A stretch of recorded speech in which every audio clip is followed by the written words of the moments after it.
Butter நிறைய பேர் use பண்ணுவாங்க. அந்த பட்டரை குறைச்சிட்டு நெய்யை பயன்படுத்தலாம். நெய் அப்படிங்கிறது நம்மளுடைய பாரம்பரிய உணவு.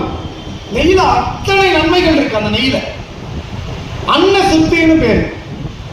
நம்ம உடம்பு குளிக்கிறோம் இல்லையா, டெய்லி நம்ம உடம்ப குளிக்கிறது நம்ம உடம்புக்கு சுத்தம் பண்றோம். நம்ம உடம்ப சுத்தம் பண்றோம்.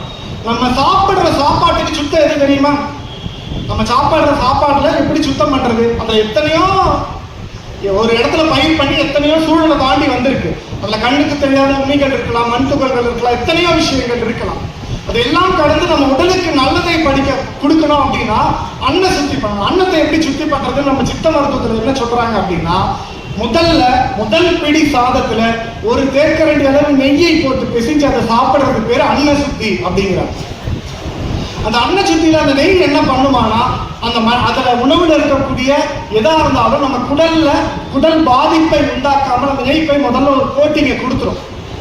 அந்த கோட்டிங் கொடுக்கறதுனால அடுத்து நம்ம உணவுல இருக்கக்கூடிய நம்ம உடலுக்கு கெடுதியை கொடுக்கக்கூடிய பொருட்கள் எதுவாக இருந்தாலும் நம்ம உடலுக்கு சேதத்தை விளைவிக்காமல் அழகா வெளியேறும். இது பேர் அன்ன சுத்தின்னு பேர். எவ்வளவு அழகா நம்ம முன்னோர்கள் நம்ம உடலை அழகா காத்திருக்காங்க.